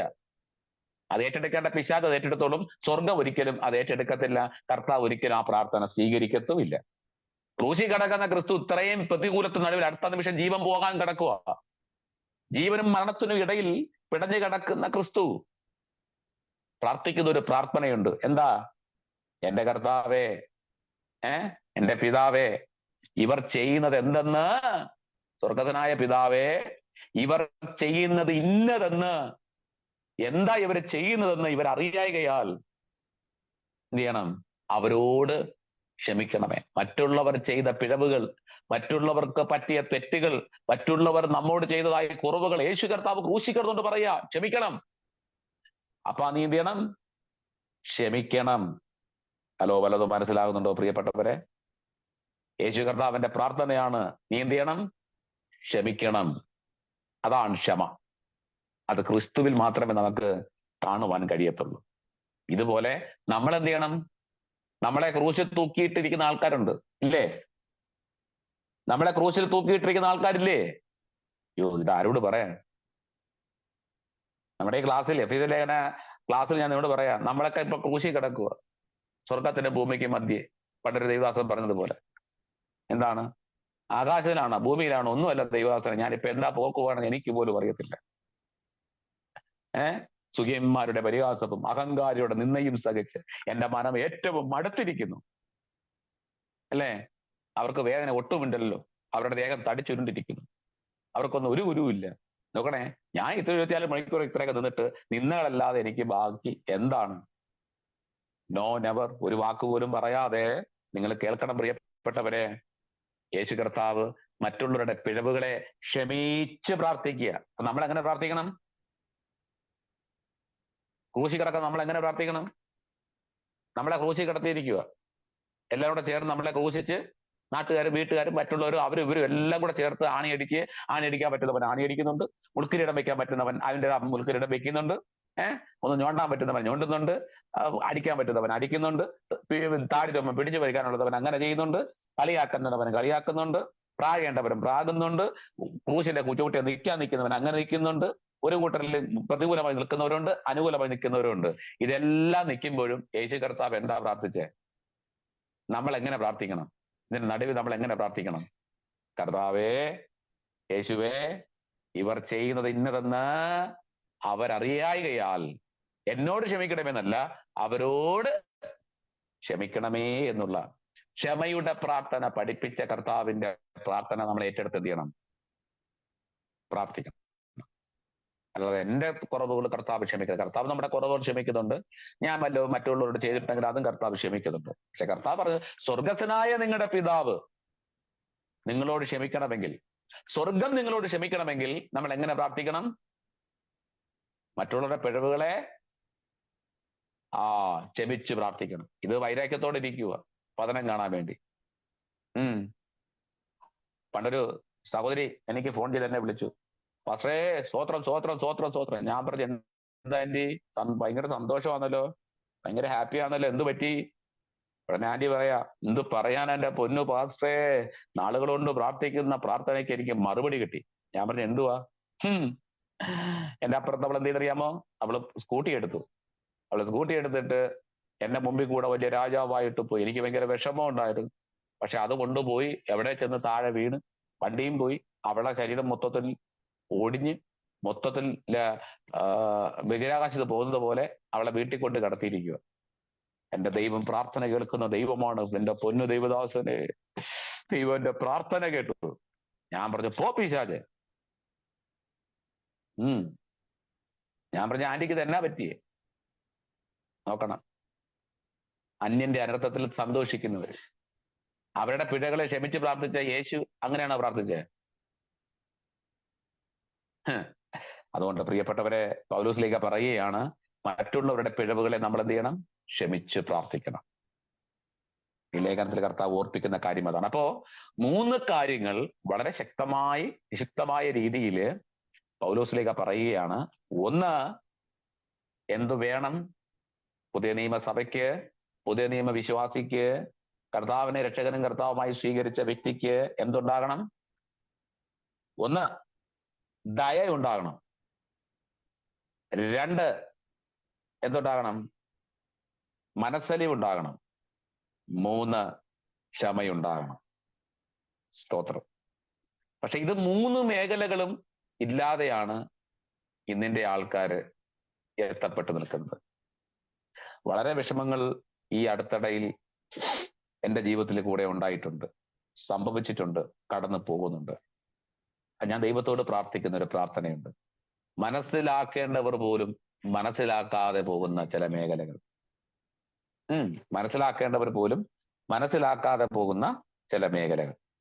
പക്ഷെ അതിനെയും കർത്താവ് തരണം ചെയ്യാൻ നമ്മളെ പ്രാപ്തരായിക്കൊണ്ടിരിക്കുന്നു. അപ്പോ എഫെസ്യ ലേഖനം 4-ാം അധ്യായം ഇവിടെ അവസാനിക്കുകയാണ്. ഈ പുസ്തകത്തിൽ നിന്ന് നമുക്ക് മനസ്സിലാക്കി പഠിക്കാൻ കഴിഞ്ഞ ഒരു കാര്യം ഇതാണ്. 4-ാം അധ്യായത്തിൽ എന്താ പഠിച്ചേ? വാക്ക് ഇൻ ഹോളിനെസ്, വിശുദ്ധിയിൽ നടക്കുക, വിശുദ്ധിയിൽ ജീവിക്കുക, വിശുദ്ധിയിൽ തന്നെ ആയിത്തീരുക. അതാണ് നമ്മൾക്ക് പഠിക്കുവാൻ കഴിഞ്ഞത്. ഇനി നോക്കണം പ്രിയപ്പെട്ടവരെ, പൗലോസ്ലീഹ പറയുന്ന അതിന്റെ 4-ന്റെ 25 മുതൽ 32 വരെയുള്ള വാക്യങ്ങളാണ് നമ്മളിവിടെ പഠനത്തിനായിട്ട് എടുത്തിരിക്കുന്നത്. അവിടെ എന്ത് ചെയ്യാ? ട്രൂത്ത് ആൻഡ് ലവ് എന്ന് പറഞ്ഞാൽ സത്യവും സ്നേഹവും. ട്രൂത്ത് ആൻഡ് ലവ്, സത്യവും സ്നേഹത്തെ പറ്റി ഇവിടെ സവിസ്താരം പറയുന്നു. അപ്പോ ഈ അധ്യായത്തിൽ തന്നെ എന്താണ്? ഒരു 5-fold മിനിസ്ട്രിയെ പറ്റി പറയുന്നുണ്ട്, അല്ലെ? അവൻ ചില അപ്പോസ്തലന്മാരായിട്ട്, പ്രവാചകന്മാരായിട്ട്. അപ്പൊ ഈ അധ്യായത്തെ നമ്മൾ പഠിച്ചതാണ്. അപ്പം ആ കാര്യങ്ങളെ 3 മേഖലകളിൽ പൗലോസ് കൊണ്ടുവരുന്നുണ്ട്. 3 മേഖലയിലേക്ക് കൊണ്ടുവരുന്നുണ്ട്. ഒന്ന് എന്താണെന്നറിയാമോ? ഒന്നാമതായിട്ട് എ നെഗറ്റീവ് കമാൻഡ്, അതായത് നെഗറ്റീവ് കമന്റുകൾ പറയുന്നത്. 2, പോസിറ്റീവ് കമന്റുകൾ പറയുന്നവര്. 4-ാമതായിട്ട് പോസിറ്റീവാണോ അതുമല്ല, നെഗറ്റീവാണോ അതുമല്ല, ഇത് രണ്ടും ഇല്ലാത്ത വ്യക്തികൾ. വലുത് പിടികിട്ടിയോ? ഒന്ന് നെഗറ്റീവ് നെഗറ്റീവ് കമന്റ്സുകള്. 2 positive comments. 3 നെഗറ്റീവാണോ അതുമല്ല, പോസിറ്റീവാണോ അതുമല്ല, ഈ 2 തരത്തിൽപ്പെട്ട കമന്റ്സുകൾ പറയുന്നവര്. അതാണ് ഇവിടെ പൗലോസ്ലീഹ ഈ അധ്യായത്തിൽ നമ്മളോട് ശക്തമായിട്ട് പ്രതിപാദിക്കുന്നത്. ഏതൊക്കെയാണ്? നെഗറ്റീവ് കമന്റ്സ് പറയുന്നവരുണ്ട്, ഇല്ലേ? ആരെ പറ്റിയായാലും നെഗറ്റീവ് കമന്റ്സ് പറയുന്നവര് നമുക്കറിയാം. ഇന്നിന്റെ കാലഘട്ടത്തിൽ ആരെക്കുറിച്ചും ഏത് വിശുദ്ധരായി ജീവിച്ചാലും എത്ര കണ്ട് വിശുദ്ധിയിൽ ജീവിച്ചാലും അവരെ പറ്റി നെഗറ്റീവ് കമന്റ്സ് പറയുന്നവരുണ്ട്, ഇല്ലേ? ഇഷ്ടം പോലെ ഉണ്ട്. ഞാൻ ഈ അടുത്തിടയിൽ കണ്ടുകൊണ്ടിരിക്കുന്ന കാര്യമാണ്. പുഞ്ചിരിക്കുന്ന പൂവിരമുണ്ട് പ്രിയപ്പെട്ടവരെ, വഞ്ചനയുടെ ലാഞ്ചന. അത് വളരെ മനസ്സിലാക്കണം. നമ്മുടെ അടുത്ത് വന്നിട്ട് അയ്യോ ദൈവദാസനെ, അയ്യോ എന്തു ഞാൻ ചേരും ഞാൻ വേഗത്തിൽ എന്തൊക്കെ പാട്ടുകളാ. ഓ ദൈവദാസന്റെ കാര്യം ഇപ്പൊ അങ്ങോട്ട് പറഞ്ഞ് നാക്കങ്ങോട്ട് ഇട്ടതേ ഉള്ളൂ. എന്താ പറഞ്ഞെന്നുള്ളത് നമുക്കറിയത്തില്ല. പക്ഷെ പറഞ്ഞ കാര്യം നെഗറ്റീവ് കമന്റ്സുകളാണ്. ഞാൻ ഈ പ്രോഗ്രാംസിലൊക്കെ പോകുമ്പോൾ ഞങ്ങൾ ചിലപ്പോ ഒരുമിച്ച് വാഹനത്തിൽ സഞ്ചരിക്കാറുണ്ട്.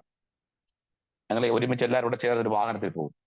അപ്പോ ചില വ്യക്തികൾ ഇറങ്ങി, ചില വണ്ടിയിലിരുന്ന ചില വ്യക്തികൾ വാഹനത്തിൽ ഇറങ്ങുന്ന സമയത്തുണ്ടല്ലോ, അതുവരെയും അവരെ പറ്റി പോസിറ്റീവായിട്ട് പറഞ്ഞിട്ട് അവർ ആ വാഹനത്തിൽ നിന്ന് ഇറങ്ങുമ്പോൾ പിന്നെ അവരെ പറ്റി നെഗറ്റീവാ പറയണം. അവരറിയാമോ? നിങ്ങൾക്കറിയാലോ ആ വ്യക്തി എങ്ങനെയാണെന്ന് അറിയാലോ. അപ്പൊ ഞാൻ എന്റെ മനസ്സൊടിച്ച് ഞാനും ഇറങ്ങപ്പം ഇവരിത് എന്നെ പറ്റി ഇതല്ലേ സംസാരിക്കണേ. സ്തോത്രം. നോക്കൂ പ്രിയപ്പെട്ടവരെ, ഇവിടെ നെഗറ്റീവ് കമന്റ്സുകൾ പറയുന്നു, നമുക്കെതിരെ നെഗറ്റീവ് കമന്റ്സുകൾ പറയുന്ന ഇഷ്ടംപോലെ വ്യക്തികളുണ്ട്. മനസ്സിലാവുന്നുണ്ടോ? നെഗറ്റീവ് കമന്റ്സുകൾ അത് ചിലപ്പോൾ നമ്മുടെ മറ്റു പല മേഖലകളായിരിക്കാം, അത് നമ്മുടെ മറ്റു പല തലങ്ങളായിരിക്കാം. ഒത്തിരി നെഗറ്റീവ് ഞാനത് വിസ്തരിക്കാൻ ആഗ്രഹിക്കുന്നില്ല.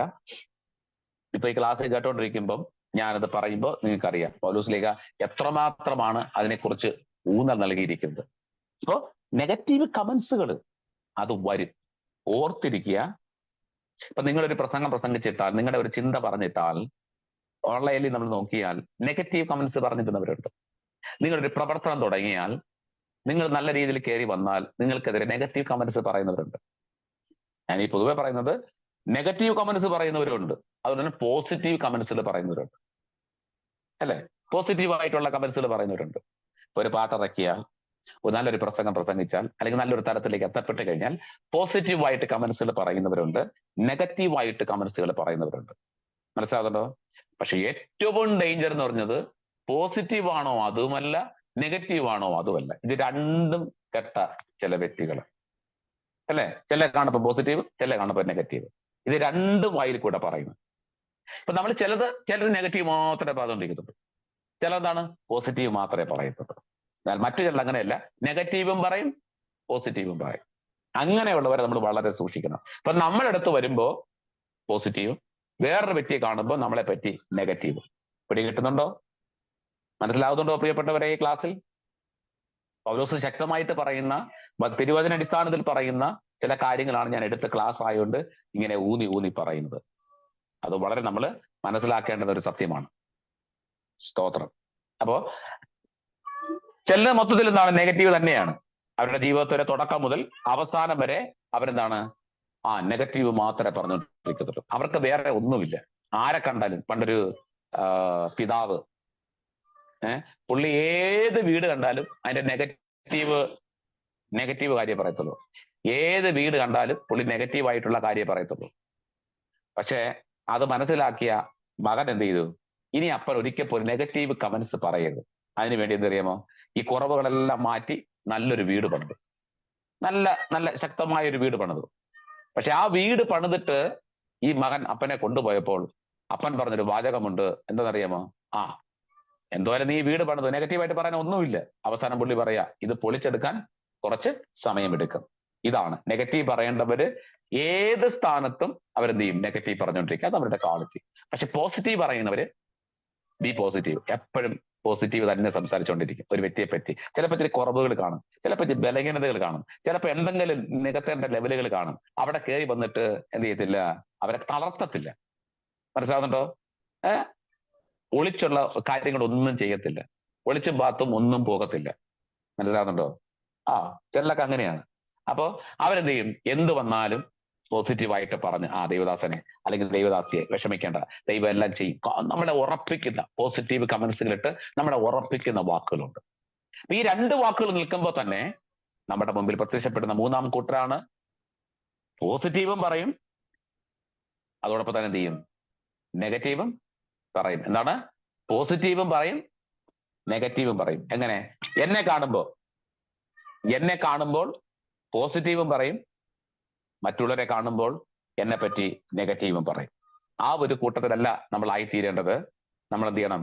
നമ്മൾ എപ്പോഴും എന്തായിരിക്കണം? B positive. അങ്ങനെയുള്ള വാക്കുകൾ മാത്രം കേൾക്കുക, നെഗറ്റീവ് അവോയ്ഡ് ചെയ്യുക, പോസിറ്റീവ് മാത്രം എടുക്കുക. ആ തരത്തിൽ ജീവിതം മുന്നോട്ട് പോകുക. അതാണ് നമ്മുടെ ഈ ക്ലാസ്സിൽ പൗലോസ് ശക്തമായിട്ട് പറയുന്നത്. മനസ്സിലാകുന്നുണ്ടോ? ഏതാണ്? 5-fold ministry. 5 തരത്തിൽപ്പെട്ട തരംതിരിക്കൽ ഞാൻ പഠിപ്പിച്ചതാണ് 4-ാം അധ്യായത്തിൽ. ഒന്ന്, അവൻ ചില അപ്പോസ്തലന്മാരായിട്ട്, പ്രവാചകന്മാരായിട്ട്, അല്ലെ? 3 എന്താണ്? സുവിശേഷകന്മാരായിട്ട്, പിന്നെ ഉപദേശകന്മാരായിട്ട്, പിന്നെ പാസ്റ്റർമാരായിട്ട്, ഇടയന്മാരായിട്ട്. അപ്പം ഈ 5 കൂട്ടർക്ക് 5 കൂട്ടരെയും കൂടെ 3 തരത്തിലാണ് പൗലോസ് നിർത്തിയിരിക്കുന്നത്. ആ 3 പാർട്ടുകളാണ്, അല്ലെ? അപ്പോ ഈ 5 ശുശ്രൂഷ ചെയ്യുന്നവരുടെ ജീവിതത്തിൽ ഉണ്ടാകേണ്ട 5 ശുശ്രൂഷകൾ, ഈ 5 കൂട്ടം ശുശ്രൂഷകൾ ചെയ്യുന്നവർക്ക് വിശ്വാസിയുടെ ഭാഗത്തു നിന്നും പുറത്തു നിന്നും ഉണ്ടാകുന്ന 3 തരത്തിൽപ്പെട്ട കാര്യങ്ങളെ, 3 പാർട്ടിപ്പെട്ട 3 കാര്യങ്ങളെയാണ്. അപ്പം അവർക്ക് എന്തുണ്ടാകാറുണ്ട്? നെഗറ്റീവ് കമന്റ്സ് ഉണ്ടാകും, പോസിറ്റീവ് കമന്റ്സ് ഉണ്ടാകും, അതുപോലെ തന്നെ നെഗറ്റീവും പോസിറ്റീവും കൂടെ ചേർന്ന കമന്റ്സ് ഉണ്ടാകും. അപ്പൊ ഇതിലൊന്നും പതറിപ്പോകാതെ ഉറച്ചു നിൽക്കാനാണ് പൗലോസ് ലീഗ ഈ അധ്യായത്തിൽ നമ്മെ പ്രബോധിപ്പിക്കുന്നത്. അപ്പോൾ ഏകദേശം നമ്മൾ 4-ാം അധ്യായം ഇപ്പോൾ ഇവിടെ പര്യവസാനിച്ച് എത്തിയിരിക്കുകയാണ്. 4-ാം അധ്യായത്തിൽ പൗലോസ് ലീഗ പറഞ്ഞു നിർത്തുന്ന കാര്യാദികൾ നമുക്ക് ഏറ്റവും പരമപ്രധാനപ്പെട്ട കാര്യങ്ങളാണ്. അത് നമുക്കിവിടെ വായിച്ച് മനസ്സിലാക്കാനും ദൈവസന്നിധിയിൽ പഠിക്കാനും അതിവിടെ പൗലോസ് ലീഗ ശക്തമായിട്ട് ഇപ്പം പഴയതിനെ ഉരിഞ്ഞു കളഞ്ഞിട്ട് എന്താണ്? പുതിയ മനുഷ്യനെ ധരിക്കുവാനുള്ള സകല കാര്യങ്ങളും പൗലോസ് ലീഗ പറയുമ്പോൾ തന്നെ എന്തൊക്കെ മാറ്റണമെന്നും പൗലോസ് ലീഗ പറയുന്നു. ഇവിടെ ഒത്തിരി കാര്യങ്ങൾ നമ്മൾ പഴയതായി പഠിച്ചതുകൊണ്ടാണ് ഞാൻ അതിലേക്ക് കടക്കാൻ ആഗ്രഹിക്കുന്നത്. അപ്പം നിങ്ങളിൽ തമ്മിൽ ദയയും മനസ്സലിവും അതുപോലെ തന്നെ എന്താണ് സ്നേഹം, അതുപോലെ തന്നെ ക്ഷമയും ഉള്ളവരായിരിക്കണമെന്ന് ഇവിടെ പൗലോസ് ലീഗ ശക്തമായിട്ട് നമ്മോട് വ്യക്തമായിട്ട് പറയുന്നു. അപ്പൊ ഇതാണ് 4-ാം അധ്യായത്തിൽ നമ്മൾ എത്തപ്പെട്ട് നിൽക്കുന്നത്. ഇപ്പോൾ സമയം എത്രയായി? ഓക്കെ, 8:37 എത്തപ്പെട്ട് നിൽക്കുകയാണ്. അപ്പോ ഇതാണ് 4-ാം അധ്യായത്തിന്റെ പൂർത്തീകരണത്തിലേക്ക് നമ്മൾ എത്തപ്പെട്ടിരിക്കുന്നത്. അപ്പൊ 4-ാം അധ്യായം ഓരോരോ ഭാഗങ്ങളാണ് പഠിച്ചത്.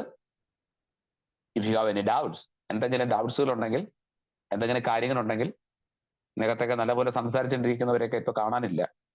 ഓക്കെ, ഇനി നമ്മൾ കടക്കുന്ന പാഠം എഫെസ്യർ ലേഖനം 5-ാം അധ്യായം. അതിനെക്കുറിച്ച് ചില കാര്യങ്ങൾ മാത്രം ഞാൻ പറഞ്ഞു നമ്മൾ ഇന്നത്തെ ക്ലാസ് ഇവിടെ നിർത്താൻ വേണ്ടി പോകുന്നു. അപ്പം 5-ാം അധ്യായം, എഫെസ്യർ ലേഖനം 5-ാം അധ്യായം. അപ്പൊ 4 അധ്യായം നമ്മൾ എഫെസ്യർ ലേഖനത്തെ പറ്റി പഠിച്ചത്, അത് ഇന്നത്തെ ക്ലാസ് കൊണ്ട് ഇവിടെ തീരുകയാണ്.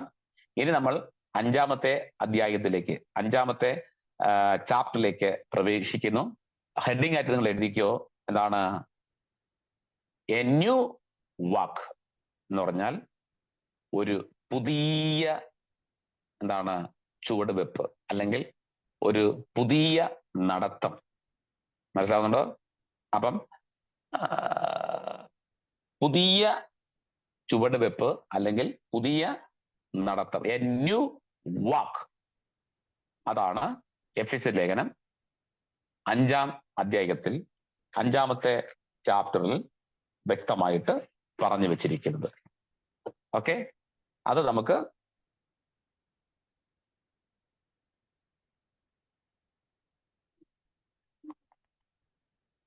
അപ്പം ഈ 5-ാം അധ്യായം, അപ്പം 5-ാം അധ്യായത്തെ ചിത്രീകരിച്ചിരിക്കുന്നത്, 5-ാം അധ്യായത്തെ ചിത്രീകരിച്ചിരിക്കുന്നത് നിങ്ങൾ ഹെഡിങ് ആയിട്ട് എഴുതിക്കണം, സഭ ക്രിസ്തുവിന്റെ മണവാട്ടി.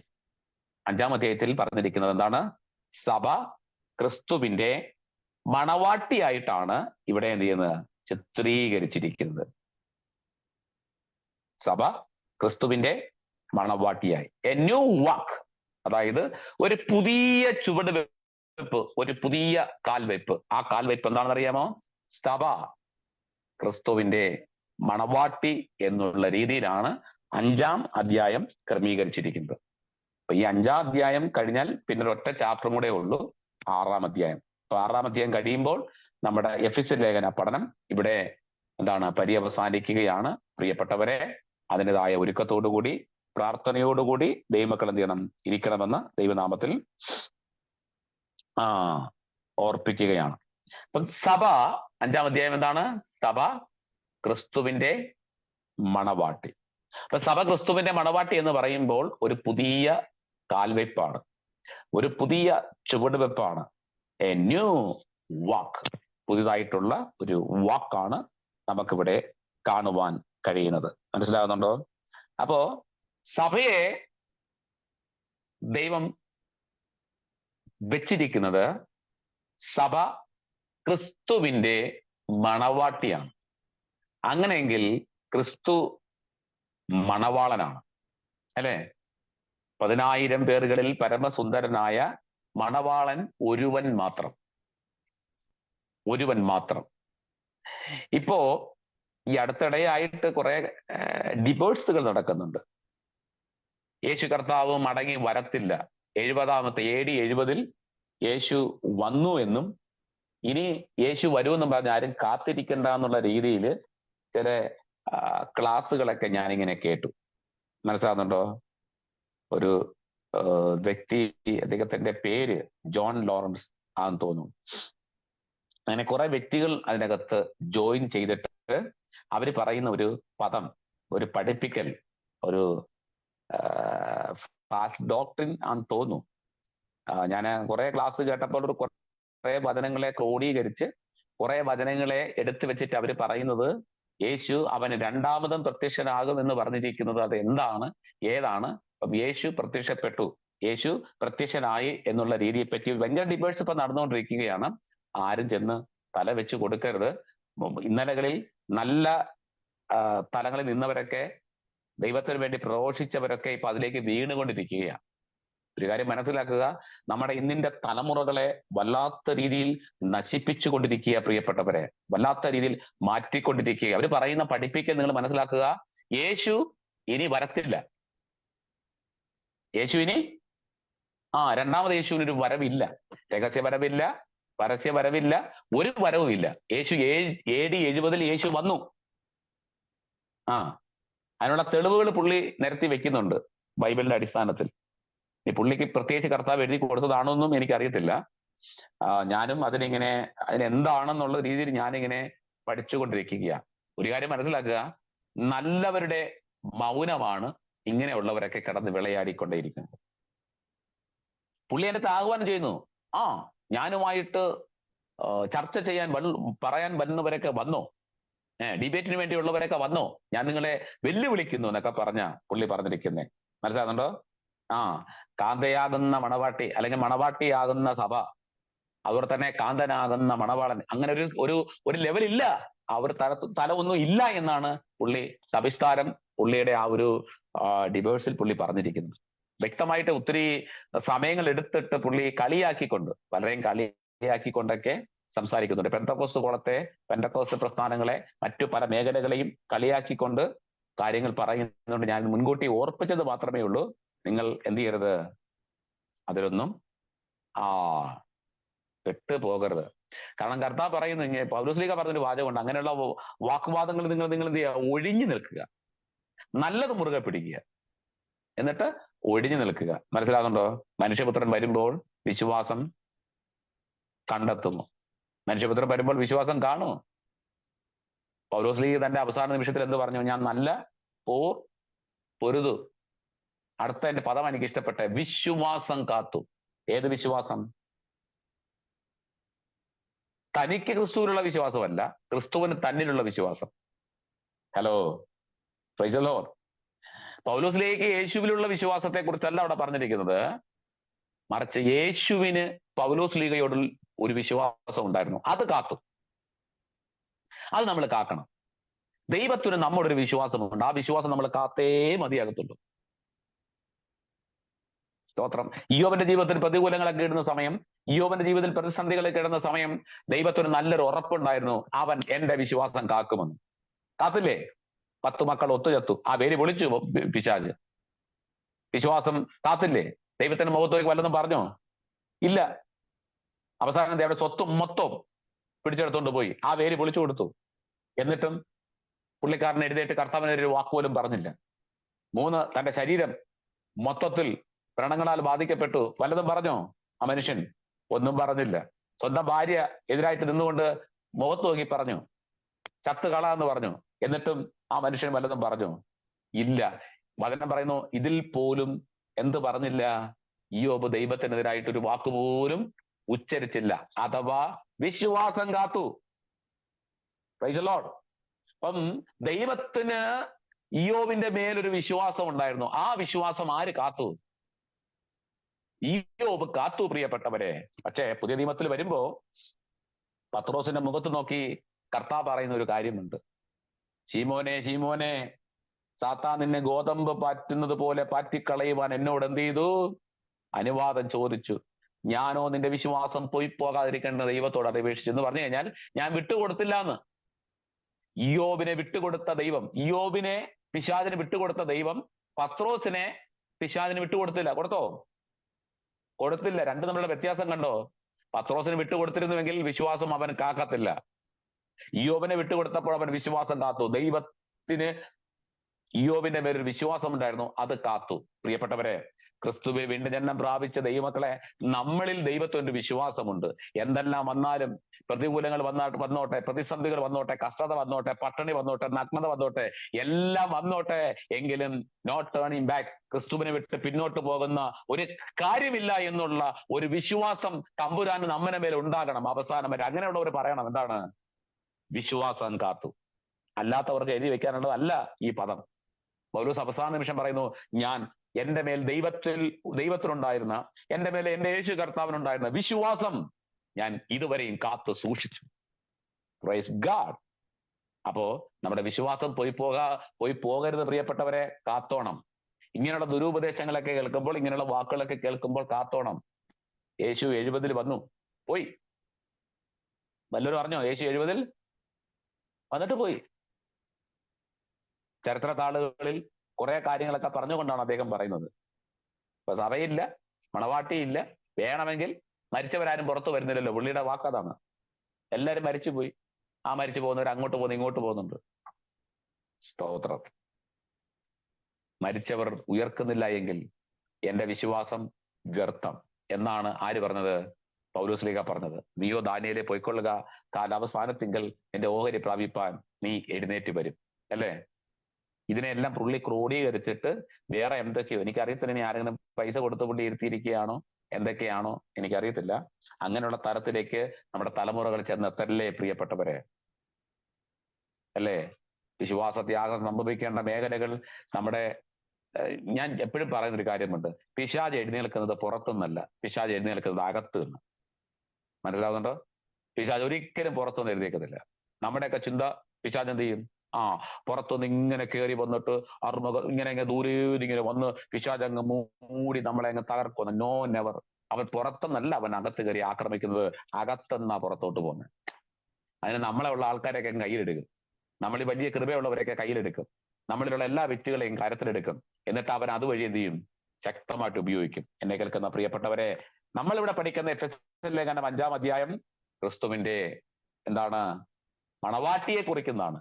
സഭ ക്രിസ്തുവിന്റെ മണവാട്ടിയാണ്. അപ്പൊ നമ്മളെല്ലാവരും എന്താണ്? പുതിയ നിയമ സഭയുടെ അംഗമായിരിക്കുക നമ്മളെല്ലാവരും ക്രിസ്തുവിന്റെ എന്താണ്? സഭ ക്രിസ്തുവിന്റെ എന്താണ്? മണവാട്ടിയാണ്. നമ്മൾ മണവാട്ടിയാണ്. നമുക്കൊരു മണവാളനുണ്ട്, അല്ലേ? പരിശുദ്ധാത്മാവിനാൽ അച്ചാരം ചെയ്ത് എൻഗേജ്മെന്റ് കഴിഞ്ഞു നിൽക്കുന്ന ഒരു മണവാട്ടി, അല്ലേ? ദൈവത്തിന്റെ വരവിന് വേണ്ടി കാത്തു നിൽക്കുന്ന ഒരു മണവാട്ടി. ആ കാര്യങ്ങളെ പറ്റി നമ്മൾ വരും ക്ലാസ്സുകളിൽ നമുക്ക് ശക്തമായിട്ട് ആത്മനിറവോടുകൂടി പഠിക്കാൻ. പ്രിയപ്പെട്ടവരെ, ഞാൻ ഇപ്പോ പുറത്ത് എനിക്ക് രാവിലെ മീറ്റിംഗ് ഉണ്ടായിരുന്നു. അത് കഴിഞ്ഞിട്ട് വേറെ കുറച്ച് കാര്യാദികൾ, എല്ലാ തിരക്കുകളും എല്ലാം ഉള്ളതുകൊണ്ട് വളരെ ഒരു ക്ഷീണാവസ്ഥയിലാണ് ഞാൻ ഇരിക്കുന്നതെങ്കിൽ പോലും എൻ്റെ മൊബൈലിൽ ബാറ്ററി വളരെ വീക്കായിക്കൊണ്ടിരിക്കുന്നു. എൻ്റെ 5% മാത്രമേ 5% മാത്രമേ സൂം പ്ലാറ്റ്ഫോമിൽ എനിക്കുള്ളൂ. എങ്കിലും ആവുന്നിടത്തോളം ഇങ്ങനെ കണ്ടിന്യൂ ചെയ്ത് മുന്നോട്ട് പോകുകയാണ്. അപ്പോ ഇവിടെ ഈ 5-ാം അധ്യായം നമ്മൾ തുടങ്ങി വെച്ചിരിക്കുന്നു. പാർട്ട് ബൈ പാർട്ടായിട്ട് നമ്മൾ ഇനി വരുന്ന ക്ലാസ്സുകളിൽ അതിനെക്കുറിച്ച് സവിസ്താരം പഠിച്ചുകൊണ്ടേയിരിക്കുന്നു. നിങ്ങളോട് വ്യക്തമായിട്ട് ഞാൻ പറയുന്ന ഒരു പദം ഇത്രയേ ഉള്ളൂ: സഭ ക്രിസ്തുവിന്റെ മണവാട്ടിയാണ്, അല്ലേ? അപ്പൊ മണവാട്ടി സഭയെ ചേർക്കാൻ കർത്താവ് വരുവോ ഇല്ലയോ? നേരത്തെ പറഞ്ഞതിന്റെ വെളിച്ചത്തിൽ നിങ്ങൾ ആരും പറയരുത് വരത്തില്ല, AD 70 വന്നിട്ട് പോയി, അങ്ങനെ ആരും പറയരുത്, അല്ലേ? തനിക്കായി കാത്തിരിക്കുന്നവർക്ക് വേണ്ടി അവൻ വീണ്ടും എന്ത് ചെയ്യും? കടന്നു വരും. യേശു കർത്താവ് വീണ്ടും കടന്നു വരും. അത് നമുക്ക് ദൈവം തന്നിരിക്കുന്ന ഒരു ഉറപ്പാണ്, ദൈവം നമുക്ക് തന്നിരിക്കുന്ന ഒരു വാഗ്ദത്തമാണ്. പിന്നെ മരിച്ചു പോകുന്നവര് ആരും നേരിട്ടങ്ങ് സ്വർഗത്തിൽ പോകുന്നില്ല. എല്ലാവരുടെ ചിന്ത ഈ മരണസമയത്ത് ആശ്വാസത്തിന് പറയുന്ന ഒരു വാക്കാണ്. ഇപ്പോൾ കണ്ണാടിയിൽ ഇതുവരെയും കണ്ണാടിയിൽ കടമൊഴിയായിട്ട് കണ്ടുവരുന്ന വ്യക്തി ഇപ്പോൾ ക്രിസ്തുവിനെ മുഖാമുഖം കാണുന്നു. അങ്ങനെ ഒരു കാഴ്ചയൊന്നും ഇല്ല പ്രിയപ്പെട്ടവരെ. ബൈബിൾ പഠിക്കുമ്പോൾ നമുക്ക് ശക്തമായിട്ട് മനസ്സിലാക്കുവാൻ കഴിയും. Rest in peace. അവരവരുടെ പ്രയത്നങ്ങളിൽ നിന്നും വിശ്രമിക്കുക. അവിടെ ആരാധനയില്ല, അവിടെ സ്വതന്ത്ര കാഴ്ച, അവിടെ ഭയങ്കര ബഹളവും കാര്യങ്ങളൊന്നുമില്ല. നമ്മൾ പറയുന്നത് ഇപ്പോൾ ഇവിടെ ആബ്സെന്റ് ആണെങ്കിൽ അവിടെ പ്രസന്റ്, ദൈവസ്ഥലിൽ പ്രസന്റ് ആണ്. വിട്ടുപിരിഞ്ഞാൽ ക്രിസ്തുവിനോട് കൂടെ പൗലോസ് പറയുന്നു. കാര്യം ശരിയാണെങ്കിൽ പോലും നമ്മുടെ ആത്മാവ് എന്തായിരിക്കും? റെസ്റ്റ് ഇൻ പീസിലാണ്. പിന്നെ എപ്പോഴാണ് ക്രിസ്തുവിനെ മുഖാമുഖം കാണുന്നത്, എപ്പോഴാണ് കർത്താവിനെ ആരാധിക്കുന്നത് പറഞ്ഞു കഴിഞ്ഞാൽ കർത്താവിന്റെ വരവിലാണ് ഇതൊക്കെ സംഭവിക്കുന്നത്. ക്രിസ്തുവിന്റെ വരവിലാണ് മനസ്സിലാക്കുന്ന ജീവനോടിരിക്കുന്ന ശേഷിക്കുന്നതായ വ്യക്തികളും മരിച്ചവരും എല്ലാവരും ആ സമയത്ത് എന്ത് ചെയ്യും? കർത്താവിന്റെ സന്നിധി. അതുകൊണ്ട് ദാനിയേലോട് പറയുന്നത്, നീ ദാനിയേൽ പോയിക്കൊള്ളുക, വിശ്രമത്തിന് വേണ്ടി പോയിക്കൊള്ളുക. അവരവരുടെ പ്രയത്നങ്ങളിൽ വിശ്രമിക്കേണ്ടത്. പക്ഷെ കാലാവസാനത്തികൾ, അപ്പൊ അവരതിനെ പറ്റി പറയുന്ന കാലാവസാനം, ഈ അവസാനം എന്താണ്? കാലത്തിനൊരു അവസാനമൊന്നും ഇല്ലെന്ന് അവർ പഠിപ്പിക്കണേ. അങ്ങനെയുള്ള പഠിപ്പിക്കലൊക്കെ ഇപ്പൊ ഇറങ്ങിയിരിക്കുക. ഇനി എന്തെല്ലാം ന്യൂജൻ പഠിപ്പിക്കലും ഫാൾസ് ഡോക്ട്രിൻസും ഫാൾസ് തിയറിയും കൊണ്ട് നിറയും എനിക്കറിയത്തില്ല. കൾട്ട് ഗ്രൂപ്പുകൾ ഇനി അറിയാതെ വരും. കൾട്ട് ഗ്രൂപ്പുകൾ ജ്ഞാനി എന്ന് പറഞ്ഞ് അവരെന്ത് ചെയ്യുന്നു?